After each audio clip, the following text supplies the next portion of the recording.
I am joined by the Goiti Yamauchi. Goiti, how are you, sir? I'm good. Thank you. So you got a big fight on your hands. You're taking on Andrey Koreshkov on June 28th in Sioux Falls, South Dakota. It is the next installment of PFL's 2024 season. Uh, you started out your Bellator journey in 2013 and you fought for the promotion 19 times. That's a lot, right? A lot of fights. A lot. Yeah. PFL comes in and they buy up Bellator. Were you sad at all when you found out that Bellator was being bought out? Not at all. Um, I just I just thought it's a next chapter in my career.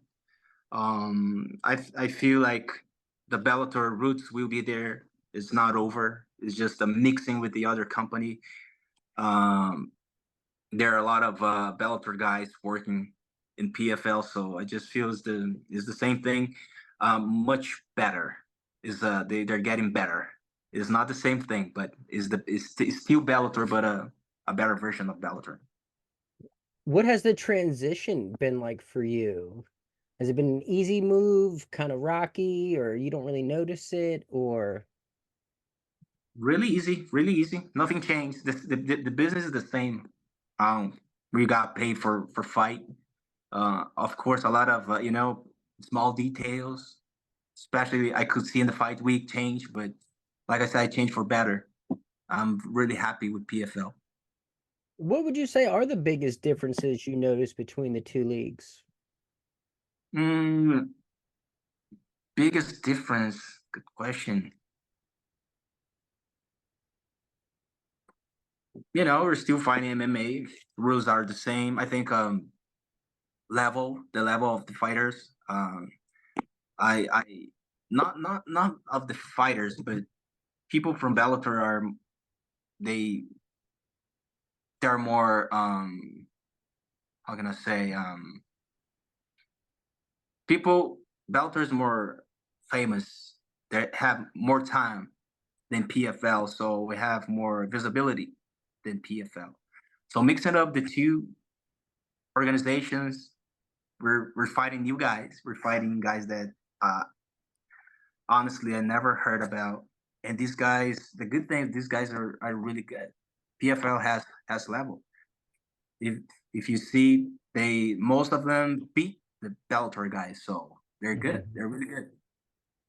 So your final Bellator match, you endured this gruesome injury against Michael Page. He threw a leg kick and it just kind of exploded your kneecap. I've Mhm. never seen anything like this before. What was the official injury? Yeah, yeah. It's I think I don't know if this is accurate, but that was the first time ever in MMA. It was uh it was an injury in my patella tendon. It's pretty usual in soccer, but it's not usual in MMA. It's really hard. Like you, I never seen this before.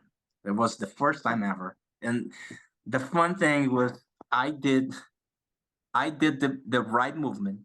I defend with my knee, and he did the wrong movement. He kicked my knee with his chin, but it ended up with my injury, not his injury. That's insane. It still blows my mind to this day. What was the recovery process like for this? It was really good. Um, it's really weird to say, but I enjoy it. It was good. It was really good. It was good times. Of course, the first weeks, the first month, a lot of pain, a lot of limitations, but the recovery for itself, it's a challenge. We're fighters. We like challenges. We have that mindset that we'll have to come back to get back stronger than I was, and that's what I'm leaving now. I feel much more stronger, not just physically but mentally. So are you back to being 100% from the injury? Yeah, I can say I was a little bit insecure, but not physically. I was insecure mentally Mm.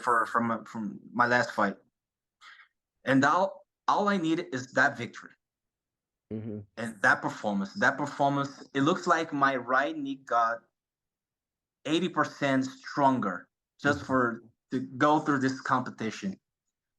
So now I can say yes, it's 100%. And you're talking about your rematch with Neiman Gracie in your PFL debut. So you felt like that fight gave you the confidence you needed to trust your knee 100%? Yeah, yes, the comeback, right? The comeback. Regardless the opponent, I needed to put myself on that competition situation.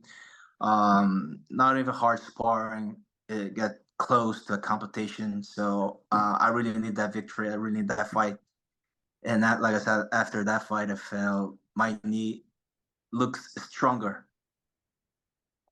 So the first time you fought Neiman Gracie was crazy. You went like full zombie on him and just walked through whatever offense he was throwing and just knocked him out. Like you just ate his punches. And what was that? You just didn't respect his striking, or what possessed you to fight him like that? I think actually it's exactly the opposite. I think he didn't respect my striking. And he got caught. He got caught. I think he thought, oh, he's just a jiu-jitsu guy. Um, average striking. So I think I got him. I'll try to strike him. And it ended up like going through to that not beautiful knockout. I felt that I was a better striker, and that was exactly what I did. I strike with him. Just defended the takedowns. He after the first round, he was looking for a lot of for grappling, and I just refused. I was like, no, now you're going to strike with me because I know you're not comfortable here. We're gonna do this fight. We're gonna end this fight in strike. And that's how the rematch played out. You just refused to fight him on the ground. You had him. He wasn't getting the takedown, so he was resorting to like Imanari rolls and flying arm bars and Yeah. things like that. Um, how close was that flying arm bar? It looked kind of close. It was really close. He did a really good job, but he did against a Brazilian Jiu-Jitsu black belt, Brazilian world champion. I am very good to recognize patterns. I know the patterns of almost everything jiu-jitsu. When we're fighting jiu-jitsu guys, it's different when you're fighting wrestling guys. Wrestling guys are different patterns of movements.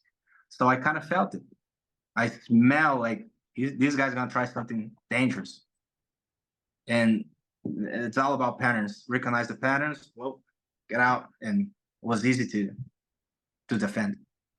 Yeah, you seem to do a really great job of recognizing his advances and just standing back up and tiring him out, making him stand up and down repeatedly. It was a Exactly. it was a smart fight. I feel like you fought him really smart. Um, Thank you.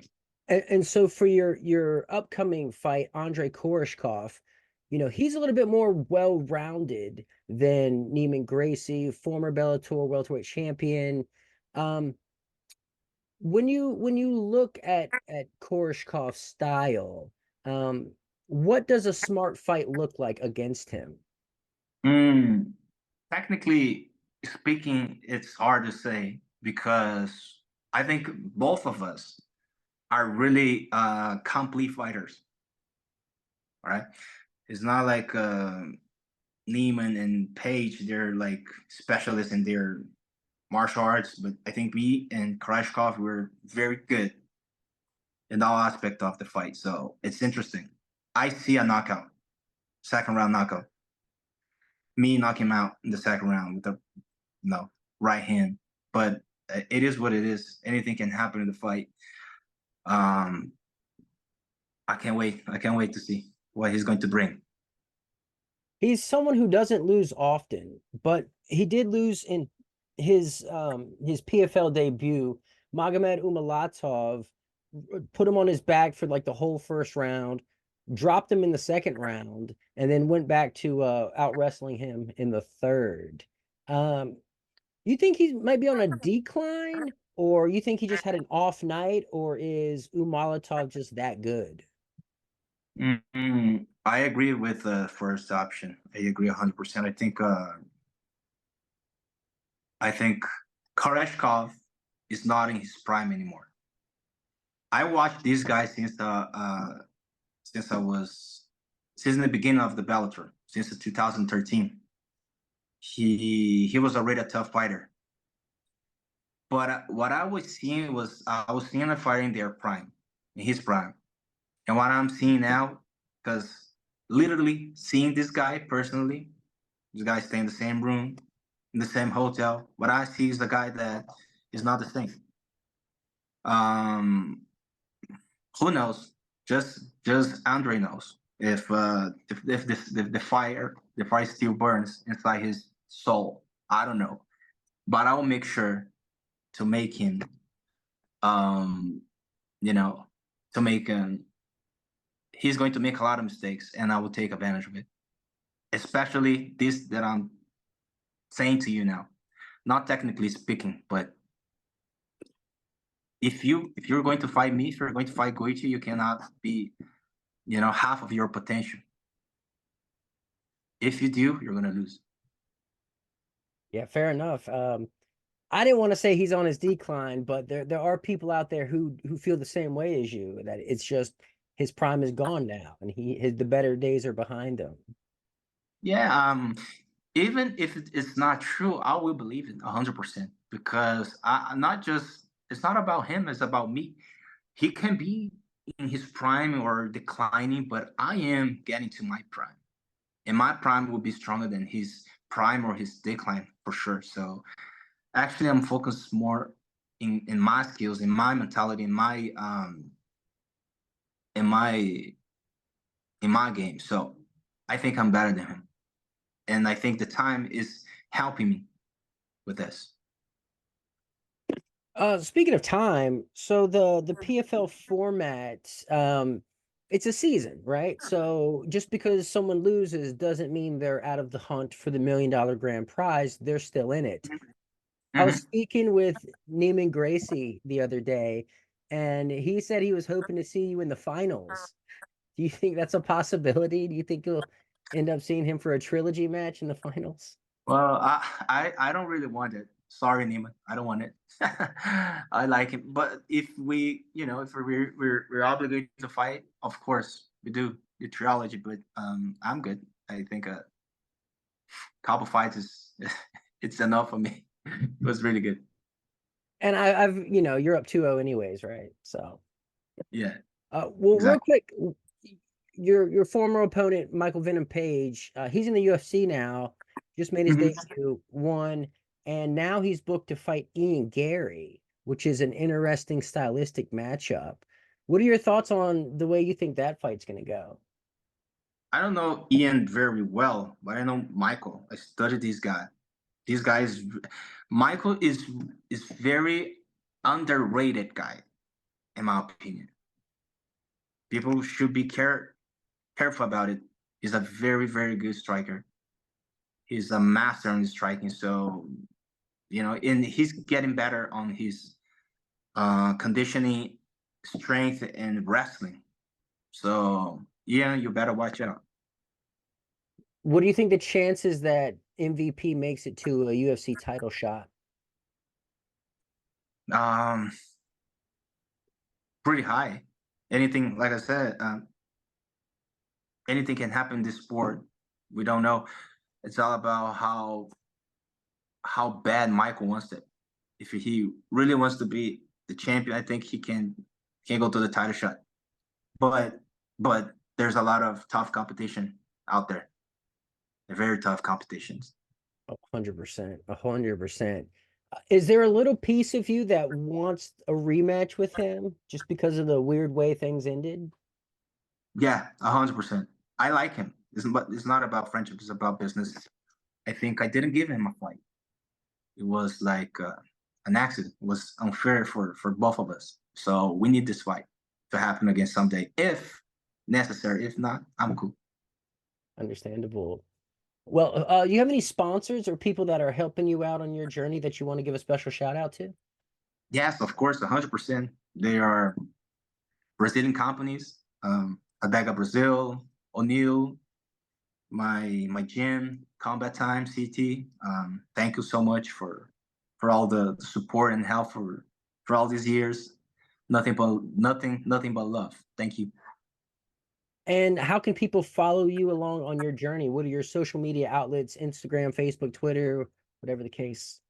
My name, just my name, Goiti Yamauchi. My name and my last name, Goiti Yamauchi. Please just put Goiti, my name. I'm the only one in this earth, Goiti, and you find me.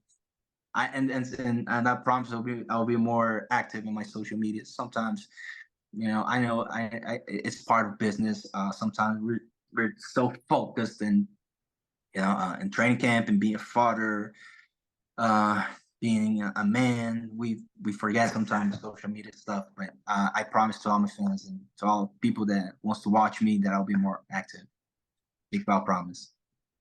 Awesome. Well, Goiti Yamauchi, thank you so much for joining me. Andrey Koreshkov is in your crosshairs. PFL 6 2024, June 28th in Sioux Falls, South Dakota. Have fun out there. I appreciate it, my friend. See you. Thank Awesome, man. Thank you so much. you so much, Eddie. Have a good day. You as well. Pleasure meeting you. My pleasure. Thank you.